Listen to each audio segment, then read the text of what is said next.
¿Dónde debemos buscar respuestas a las preguntas importantes de la vida? ¿Y dónde no debemos buscarlas? Bienvenidos, hermanos, a nuestro devocional de este día. Y bueno, nuestro devocional de esta mañana se dirige a aquellas personas que son escépticos ante el cristianismo, así como los cristianos que enfrentan escepticismo por parte de los que no son cristianos, los incrédulos. Este encuentro sucede justo después de lo que se ha denominado como el prólogo del libro de Juan. Los griegos creían que el universo tenía un orden racional y moral, y a este orden de la naturaleza lo llamaban el logos. Para los griegos, el significado de la vida consistía en contemplar y discernir este orden en el mundo. Definían la vida bien vivida como aquella que se conformaba solamente a dicha tarea. Juan, el escritor del Evangelio, toma prestado de forma deliberada el término filosófico griego logos y dice lo siguiente allá en Juan capítulo 1, un pasaje muy conocido para muchos. Dice lo siguiente: en el principio ya existía el verbo, en el griego es logos, y el verbo estaba con Dios y el verbo era Dios. Él estaba con Dios desde el principio. Por medio de él todas las cosas fueron creadas, y sin él nada de lo creado llegó a existir. Y el verbo se hizo hombre y habitó entre nosotros, y hemos contemplado su gloria. Juan 1, del 1 al 3 y el versículo 14. Esta declaración que hace Juan al principio de su escrito cae como un relámpago en el mundo de los filósofos de antaño, porque Juan afirma que existe un propósito para nuestra vida. Juan asevera que el mundo no es solo un producto de fuerzas ciegas, aleatorias. Su historia no es un cuento contado por un idiota lleno de ruidos y enojo, que no significa nada. En el contexto griego, el logos simplemente es una idea sobre la que hay que razonar. Pero Juan dice, el logos es Dios y estuvo entre nosotros. Esta declaración fue interpretada por los filósofos como una locura, pero también condujo a una gran revolución, porque en el mundo griego el razonar o filosofar era el propósito de la vida, y mucha gente era excluida porque no todos podían filosofar o razonar.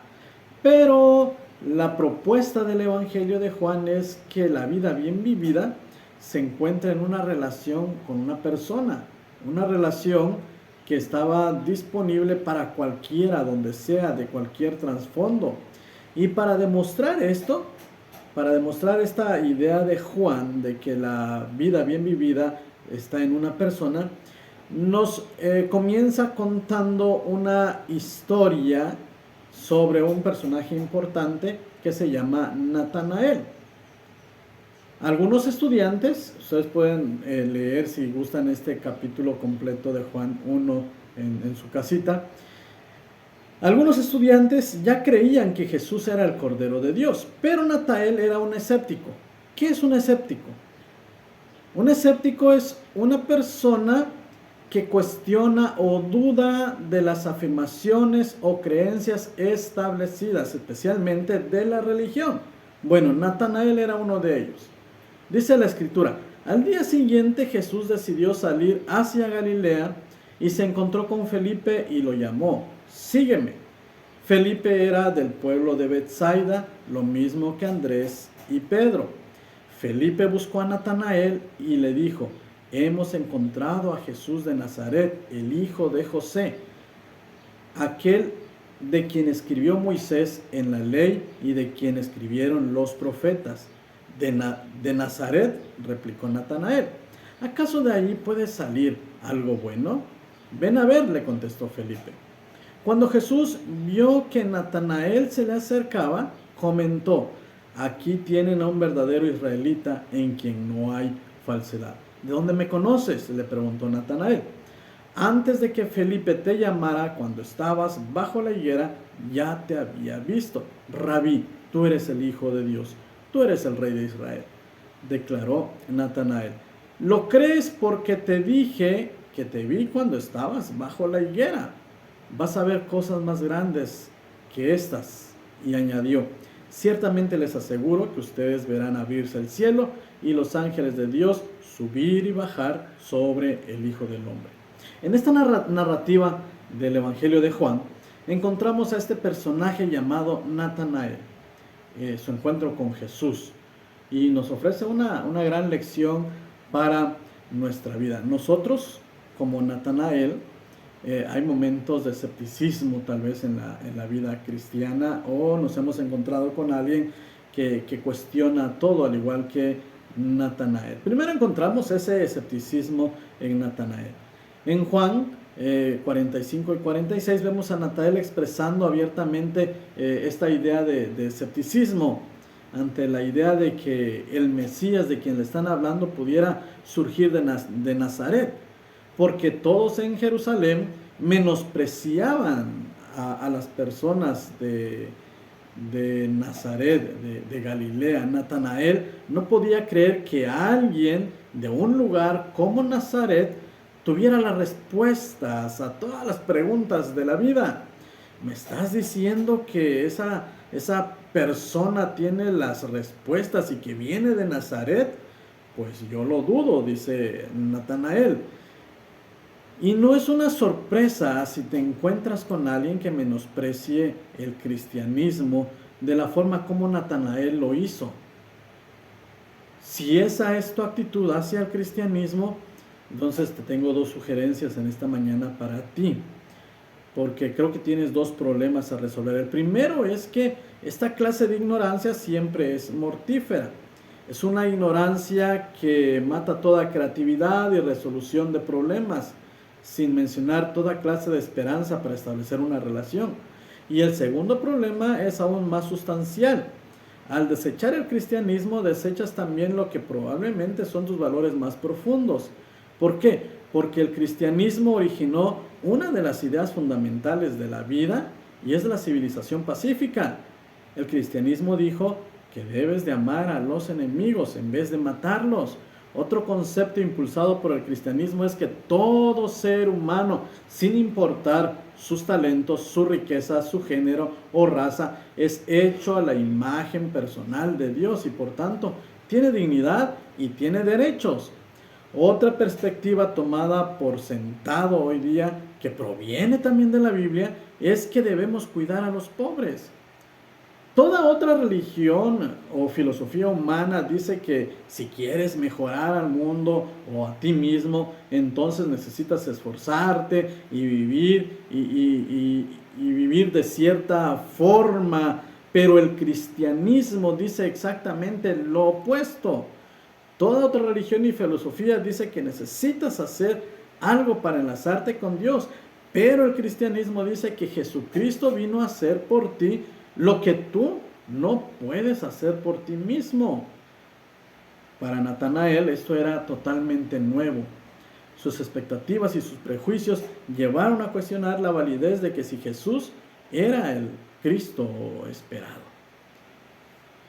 Pero hay una invitación a la experiencia personal. A pesar de las dudas de Natanael, su amigo Felipe no intenta convencerlo con argumentos teológicos, solamente le dice ven y verás. A pesar de toda su jactancia, notemos que de todos modos Natanael va con Felipe a conocer a Jesús. ¿Por qué lo hizo? Igual a muchos judíos de su generación, él luchaba con el hecho de que los judíos estaban bajo la opresión de Roma y no tenían idea alguna de lo que Dios estaba haciendo. Todos ellos tenían una crisis de identidad, una identidad racial a nivel colectivo. ¿Deberían estar esperando un Mesías? ¿Cuál era su futuro? ¿Eran todavía el pueblo de Dios o no? ¿Dios los había rechazado? Es evidente que Natanael también piensa de esta manera y no estaba satisfecho con las respuestas que el mundo de su época le daba. No estaba muy feliz con su propio pensamiento, que, convencido por la cuestión que le dijo Felipe, ven y verás, va a conocer a Jesús. Pero Jesús le va a decir algo diferente a lo que él piensa. A lo mejor Felipe está diciendo, está pensando, tal vez deba considerar a este hombre de Nazaret, a pesar de lo increíble que eso parezca.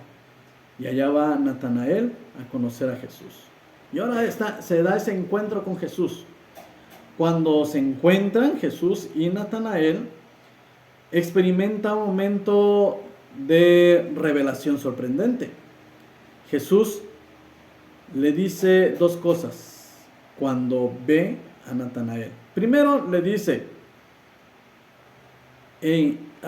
aquí viene un israelita en quien no hay falsedad. Cuando Jesús le dice a Natanael que es una persona transparente y directa, probablemente está diciendo de forma amable que era una persona abrasiva. Es probable que muchas personas no lo quisieran por ser franco y áspero, pero Jesús nos muestra algo sobre sí mismo aquí. Él puede vernos tal y como somos y aún así ser gentil con nosotros. Natanael fue sorprendido por su perspicacia y probablemente también por su espíritu generoso, y le preguntó Natanael a Jesús, ¿de dónde me conoces? Este encuentro personalizado con Jesús desafía las dudas de Natanael y lo lleva a reconocer la verdadera identidad de Jesús como el Hijo de Dios. Esta experiencia que Natanael tiene con Jesús ilustra cómo es el hombre que no acepta la verdad. Cuando Natanael escucha hablar a Jesús sobre lo que le dice, ¿de dónde me conoces? Respondió Jesús y le dijo, antes que Felipe te llamara, cuando estabas debajo de la higuera, te vi. Respondió Natanael y le dijo, Rabí, tú eres el Hijo de Dios, tú eres el Rey de Israel. Pero fíjense la gran diferencia. Natanael llega a conocer a Jesús, pero tiene sus preguntas, tiene sus dudas, tiene su, como lo estamos llamando el día de hoy, su escepticismo en su cabeza. Y casi podemos escuchar a Jesús reírse de Natanael cuando le dice, vaya, ¿piensas que yo soy el Mesías? Y probablemente piensas que voy a venir a caballo y a derrotar a los opresores de Jerusalén, de Israel, a los opresores romanos.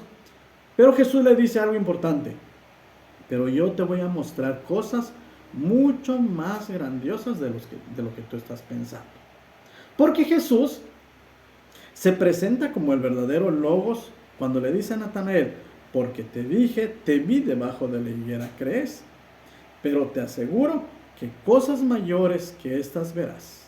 Y le dijo, de cierto os digo, de aquí en adelante verás el cielo abierto y a los ángeles de Dios que suben y descienden sobre el Hijo del Hombre. Jesús, hermanos, se presenta aquí como el verdadero Logos, se presenta como la respuesta a todas nuestras preguntas, se presenta como el Cristo que viene a morir por nosotros. Él es el Cordero de Dios. Él es el que tiene todas las respuestas para nuestras dudas.